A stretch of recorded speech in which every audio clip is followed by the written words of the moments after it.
Hello everyone, I hope आप सभी के सब अच्छे हैं और अपनी सेहत का ख्याल रख रहे हैं। आज हम एक नए टॉपिक के बारे में बात करेंगे। ये आपका एक नया चैप्टर है और चैप्टर का नाम है एसिड, बेस एंड सॉल्ट। तो फटाफट से इस चैप्टर को देखते हैं।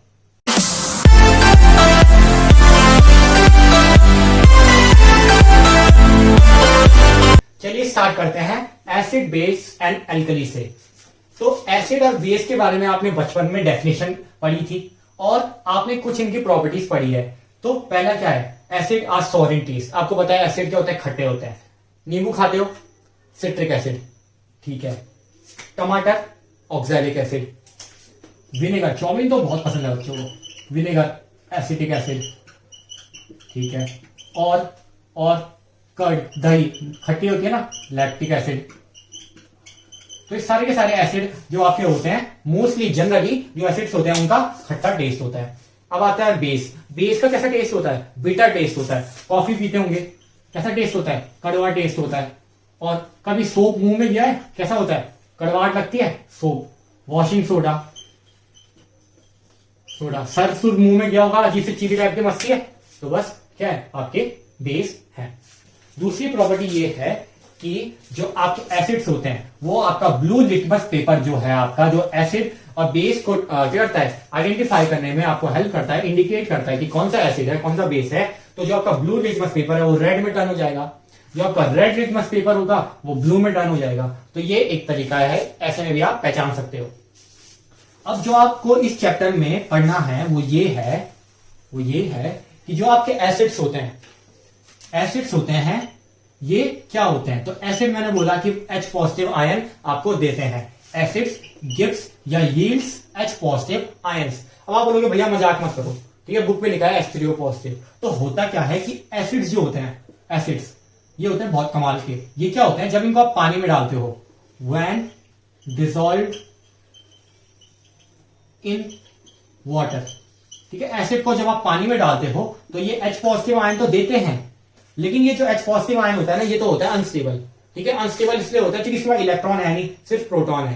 तो हो क्या रहा है कि H पॉजिटिव आयन अनस्टेबल है, ये इलेक्ट्रॉन की खोज में निकला, तो इसको दिख गया पानी, H2O। H2O ने बोला कि मैं तेरे साथ अपने इलेक्ट्रॉन क्या करूंगा, शेयर करूंगा, ठीक है। यहाँ पे कोऑर्डिनेट बॉन्ड बना और H3O पॉजिटिव बन गया, ठीक है। तो आपने बोला कि पानी के अंदर हमें क्या मिलता है, H3O पॉजिटिव आयन मिलता है। इसलिए आपकी बुक में डेफिनेशन लिखी है, acid when dissolve in water gives या yields H3O positive ion.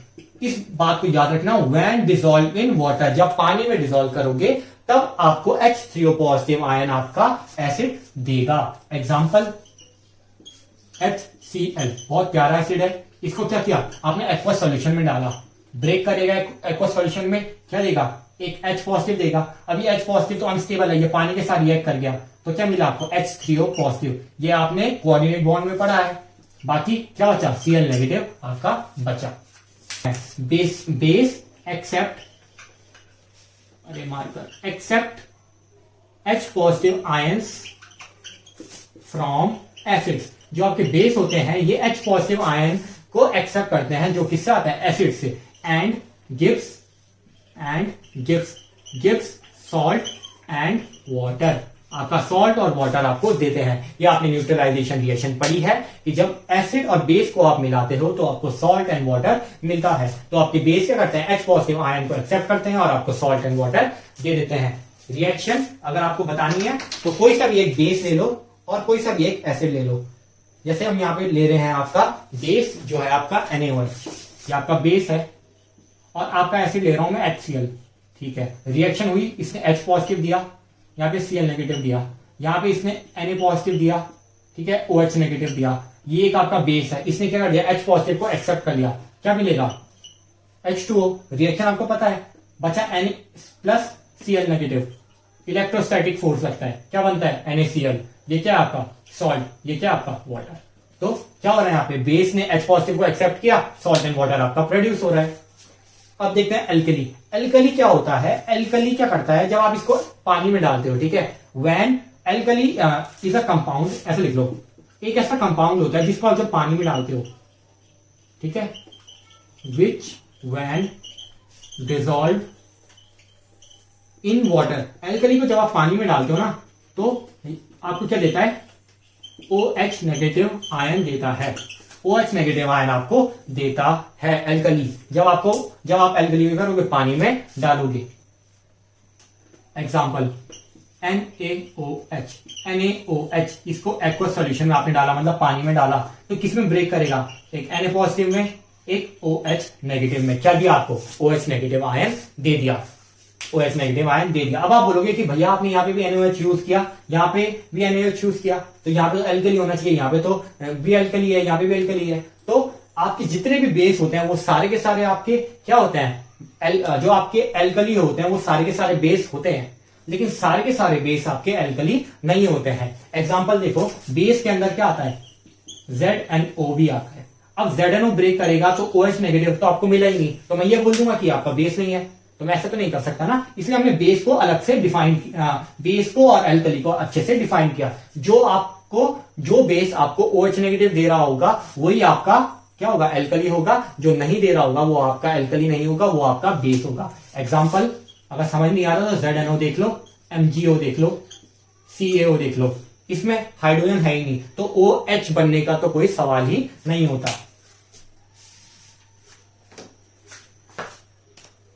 Time है भी। तो मैं आपको एक छोटा सा वो बता देता हूं कि एक स्ट्रॉन्ग एल्कली NaOH और KOH, ये याद कर लीजिए, ये स्ट्रॉन्ग एल्कली होते हैं। और एक वीक एल्कली NH4OH, इसे तो भैया आप साइड में लिख लो, क्योंकि ये क्वेश्चन में आता है कि एक वीक एल्कली का एग्जांपल दो, या एक CaOH2 का होल ट्वाइस, ये आपका कैल्शियम हाइड्रोक्साइड है, ये भी एक आपका वीक एल्कली है, ये साइड में लिख लो, एग्जाम में आता है। अब हम बात करेंगे आपके classification of acids and strength of acid को हम देखेंगे कि एसिड की और बेस की आप स्ट्रेंथ कैसे डिटरमाइन कर सकते हो। अब आता है क्लासिफिकेशन ऑफ एसिड। तो एसिड्स आपको दो बेसिस पे क्लासिफाई है, एक आपका सोर्स ऑफ एसिड एंड दूसरा molecular composition. Source of acid में आपके दो टाइप के एसिड्स हैं, ऑर्गेनिक एंड इनऑर्गेनिक। इसे फटाफट से देखते हैं। Organic acid derive from plant, आपको प्लांट या किसी भी ऑर्गेनिक आइटम से आपको ये मिल रहा होगा। जो आपके इनऑर्गेनिक एसिड है ये आपको किससे मिल रहे होंगे, मिनरल से मिल रहे होंगे, या आपको मिनरल से मिल रहे होंगे, या आपको प्लांट्स या किसी भी ऑर्गेनिक सोर्स से आपको मिल रहे होंगे। अब ऑर्गेनिक सोर्स जैसे कि आपको नींबू पता है, ठीक है, नींबू से क्या मिल रहा है, सिट्रिक एसिड। कोई भी ऑर्गेनिक सोर्स जैसे कि आपको चींटी ने काटा, ठीक है, एंड ठीक है, तो आपको क्या मिला, HCOOH, ये क्या आपका फॉर्मिक एसिड, ये सब चीजें। तो ये सब चीजें आपको क्या मिलेगी, ऑर्गेनिक सोर्स या किसी भी प्लांट से आपको मिलेगी। अब बात करते हैं इनऑर्गेनिक मिलती है आपको मिनरल से, जैसे कि आपको मिल रहा है HCl, या आपको मिल रही है H2SO4। इसके बारे में एक चैप्टर ही है पूरा, स्टडी ऑफ कंपाउंड, उसमें आप पढ़ोगे। यहाँ पे HNO3, बस अभी आप याद कर लो, बातों को कॉम्प्लिकेटेड नहीं बनाते हैं। अब आता है आपका हाइड्रा एसिड। हाइड्रा एसिड तो ऐसे ही याद करना आप, एक हाइड्रोजन और उसके साथ एक नॉन मेटेलिक एलिमेंट। एक हाइड्रोजन होगा, उसके साथ कोई दूसरा नॉन मेटेलिक एलिमेंट होगा। जैसे कि मैं एग्जांपल लिखूं HCl, ठीक है, बहुत जगह पे HCl यूज होता है। एक हाइड्रोजन, एक नॉन मेटेलिक एलिमेंट कौन सा है, क्लोरीन, तो इसका एग्जांपल हो गया। अगर मैं लिखूं HNO3, एक हाइड्रोजन, चलो ठीक है, नाइट्रोजन, चलो ठीक है, ऑक्सीजन, ये कहां सा है, तो ये क्या है, HNO3 जो आपका है ये हाइड्रा एसिड नहीं है। एक हाइड्रोजन होना चाहिए और एक कोई सा भी नॉन मेटेलिक एलिमेंट होगा, जैसे कि मैं लिख दूं HF, ये भी एग्जांपल है। हाइड्रोजन और फ्लोरीन, हाइड्रोजन भी और आपका non metallic element fluorine. Oxy acid में मतलब ऑक्सीजन तो होगा ही, तो एक हाइड्रोजन होता है, एक ऑक्सीजन तो होगा ही, नाम ही ऑक्सीजन के ऊपर है तो ऑक्सीजन तो होगा ही, ठीक है। बचा आपका क्या होगा बीच में, तो एक अनदर एलिमेंट, कोई सा भी दूसरा एलिमेंट हो सकता है, कोई सा भी एक दूसरा एलिमेंट हो सकता है। जैसे कि मैंने अभी आपको HNO3 बोला था, तो आपका हाइड्रोजन भी है इसमें, और इसमें आपका नाइट्रोजन भी है, और इसमें आपका ऑक्सीजन भी है। तो ये आपका किसका एग्जांपल हो गया, ऑक्सी एसिड का एग्जाम्पल हो गया। इसका दूसरा एग्जाम्पल अगर आपको लिखना है तो जैसे कि H2SO4, H2SO4 हाइड्रोजन भी है, आपका दूसरा एलिमेंट क्या है सल्फर, और जो आपका ऑक्सीजन ये, या अगर H2CO3 हाइड्रोजन भी है, दूसरा एलिमेंट भी है और आपका ऑक्सीजन भी है। ये इनके एग्जाम्पल्स हैं। अब फटाफट से बात करते हैं strength of acids and base. Strength of acids and base, अब याद रखना इसमें एक पॉइंट है, greater the number of H positive ions, ठीक है, और सेम पॉइंट अगर मैं बेस के लिए लिखूं, ग्रेटर द, ये साइड पे एक नोट बना के लिख लो, ठीक है, ये हेल्प करेगा। Greater the number of OH negative ions या greater the number of H positive ion, greater H positive ion ज्यादा होंगे तो ज्यादा क्या होगा, सॉरी, स्ट्रॉन्गर द एसिड, जितने ज्यादा H पॉजिटिव आयन वो दे रहा होगा उतने ज्यादा एसिड आपका स्ट्रॉन्ग होगा, स्ट्रॉन्गर द एसिड। जितने ज्यादा OH नेगेटिव आयन दे रहा होगा उतना ज्यादा स्ट्रॉन्ग बेस आपका होगा, स्ट्रॉन्गर द बेस। ऐसा एक पॉइंट बना के साइड पे लिख लो, अभी काफी टाइम है। अब देखो स्ट्रॉन्ग एसिड्स क्या होते हैं। अगर आपने चैनल को सब्सक्राइब नहीं किया तो फटाफट से सब्सक्राइब कर लीजिए। मैं आपको ब्रीफली अच्छे से पढ़ाऊंगा और फालतू टाइम पास नहीं करेंगे, है ना, मजाक करेंगे लेकिन फालतू टाइम पास नहीं करेंगे यहाँ पे। सॉरी, यहाँ पे बेस कर दो आप, या एल्कली कर लो, ठीक है। एल्कली आपको OH नेगेटिव देते हैं, एल्कली आपको OH नेगेटिव देते हैं। अब याद रखना स्ट्रॉन्ग एसिड्स वो होते हैं जो ज्यादा H पॉजिटिव आयन को देते हैं, ठीक है। इनका मॉलिक्यूल जो ब्रेक करेगा वो ज्यादा, अगर इनका जैसे सोचो, ये एक मैंने पानी का कंटेनर ले लिया, ठीक है, ये पानी का कंटेनर ले लिया और मैंने कहा कि इसके अंदर मैंने क्या किया, 100 मॉलिक्यूल डालिए एक स्ट्रॉन्ग एसिड की। स्ट्रॉन्ग एसिड जैसे कि HCl के मैंने 100 मॉलिक्यूल डाल दिया, मतलब अगर टुकड़ों में बोलूं मैं तो 100 टुकड़े डाल दिए मैंने HCl के, ठीक है। अब हुआ क्या, HCl के मैंने 100 टुकड़े डाले तो मैंने देखा कि 100 के 100 टुकड़े या 95%, मतलब 95 टुकड़े क्या हो गए, टूट गए, 95 टुकड़े टूट गए। अब आपको पता है जब HCl टूटता है तो क्या मिलता है, H पॉजिटिव और Cl नेगेटिव, मतलब 95 अगर टूटे टुकड़े तो 95 H पॉजिटिव और 95 Cl नेगेटिव आपको मिले होंगे। मतलब इसका मतलब ये है कि जो आपका पानी में जब आपने स्ट्रॉन्ग एसिड्स को डाला तो वो क्या हुआ, कंप्लीटली या ऑलमोस्ट कंप्लीटली डिसॉल्व हो गया। ये आपकी बुक में लिखा हुआ है कि जो आपका एसिड होता है वो जब हम पानी में डालते हैं तो ऑलमोस्ट या कंप्लीटली डिसॉल्व हो जाता है। दूसरा आपके बुक में ये पॉइंट लिखा हुआ है कि जब वो डिसॉल्व होता है तो जो आपका जिस भी सॉल्यूशन में वो डिसॉल्व होगा, जैसे मैंने इसमें पानी में डाला तो पानी में क्या हुआ, H पॉजिटिव आयन का कंसंट्रेशन बढ़ गया, ठीक है। पानी में सोचो ये पानी है, ये पानी है, पानी में H2 होता है, H2 में भी H पॉजिटिव होता है और OH नेगेटिव होता है, ठीक है। तो पहले पानी में 50 H पॉजिटिव थे, अब मैंने इसमें क्या कर दिया, एक स्ट्रॉन्ग एसिड डाल दिया, ठीक है। इस पे मतलब 95 और ज्यादा आ गए उस स्ट्रॉन्ग एसिड की वजह से, तो 50 पहले थे, 95 और थे, मतलब कंसंट्रेशन बहुत ज्यादा बढ़ गया और OH नेगेटिव तो कहीं से आया ही नहीं, तो इसका कंसंट्रेशन कम, इसका कंसंट्रेशन ज्यादा, समझ गया। तो जब भी हम किसी भी स्ट्रॉन्ग एसिड को पानी में डालेंगे या किसी भी एक्वस सॉल्यूशन में डालेंगे तो वो क्या करेगा, ब्रेक कर जाएगा कंप्लीटली या ऑलमोस्ट कंप्लीटली, और वहां पे H पॉजिटिव आयन का कंसंट्रेशन बढ़ जाएगा। वीक एसिड क्या होते हैं, पार्शियली या कुछ एक्सटेंट तक टूटते हैं। पार्शियली मतलब कुछ आधा हो सकता है, ठीक है, लेकिन मैं सबसे बेटर वर्ड जो कहूं वो है कुछ एक्सटेंट तक। जैसे कि एक वीक एसिड ले लेते हैं CH3COOH, acidic acid, weak acid है, वीक एसिड का भी एग्जांपल याद रखना। एसिडिक एसिड के मैंने 100 मॉलिक्यूल डाले, एसिडिक एसिड के मैंने 100 मॉलिक्यूल डाले। तो एसिडिक एसिड के 100 मॉलिक्यूल डालने के बाद मैंने देखा कि 10 मॉलिक्यूल तो क्या हो गए, टूट गए। 10 मॉलिक्यूल क्या थे, टूट गए। बाकी 10 के 10 क्या थे, सॉरी बाकी 90 के 90 मॉलिक्यूल वैसे के वैसे ही रहे। मतलब मैंने अगर 100 टुकड़े डाले तो 100 में से 10 टुकड़े टूट गए, ठीक है, और 90 के 90 टुकड़े वैसे ही रहे।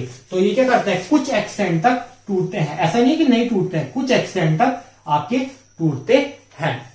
अब लो कंसंट्रेशन इसलिए लिखा है क्योंकि पहले कंसंट्रेशन 50 था, 50 से क्या हो गया 60, थोड़ा सा ही कंसंट्रेशन बढ़ा, बहुत लो कंसंट्रेशन इसने बढ़ाया, इसलिए ये आपके वीक एसिड है। स्ट्रॉन्ग एसिड का एग्जांपल, स्ट्रॉन्ग एसिड का एग्जांपल HNO3, H2SO4, HCl, ये सारे आपके स्ट्रॉन्ग एसिड हैं। वीक एसिड आपका फॉर्मिक एसिड, जितने भी ऑर्गेनिक एसिड्स होते हैं आपके मोस्टली वो सारे के सारे आपके वीक एसिड्स होते हैं।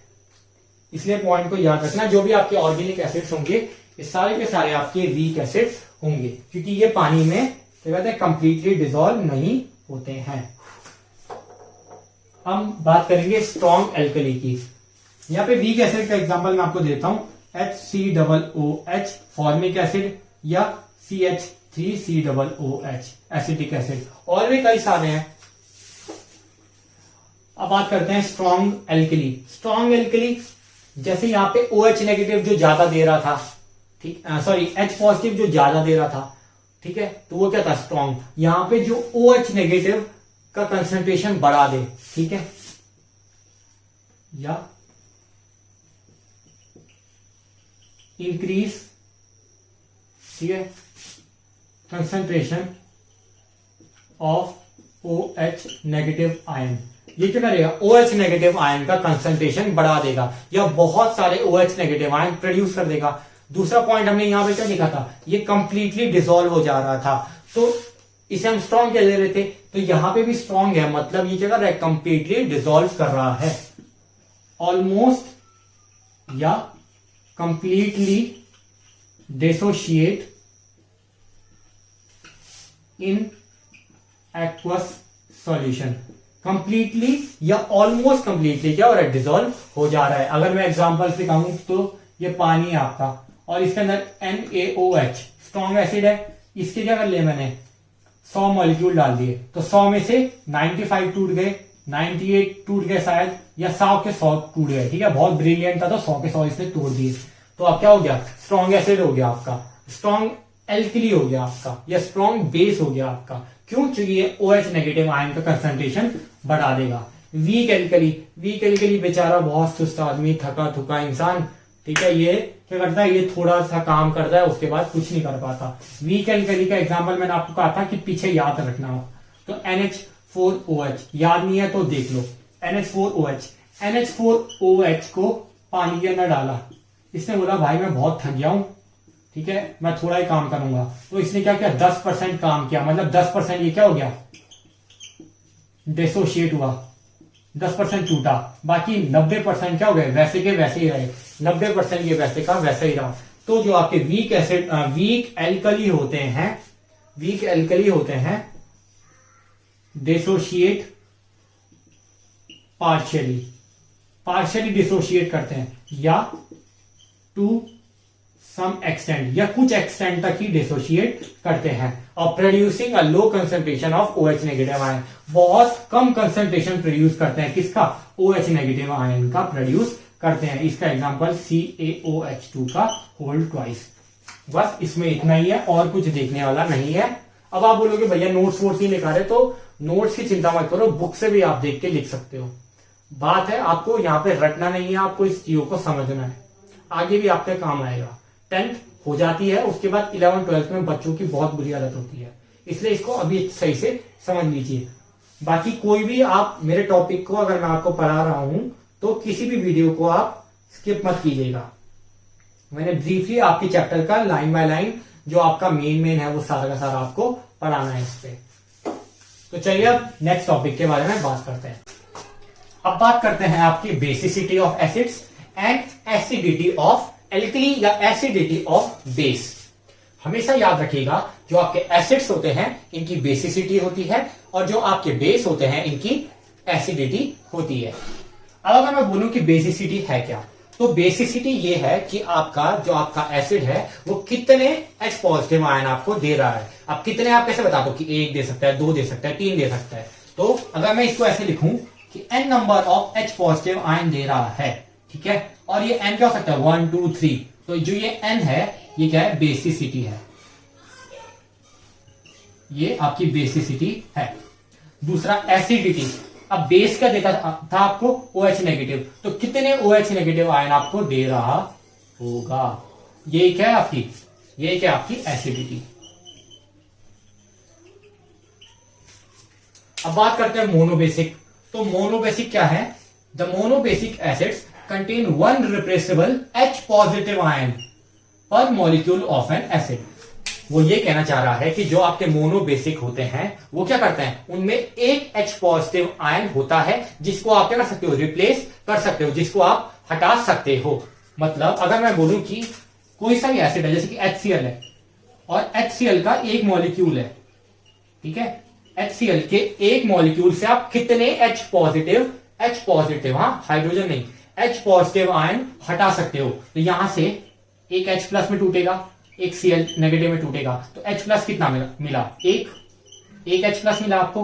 तो इसकी बेसिसिटी क्या हो गई, इसकी बेसिसिटी क्या हो गई, 1 हो गई। अब अगर मैं आपको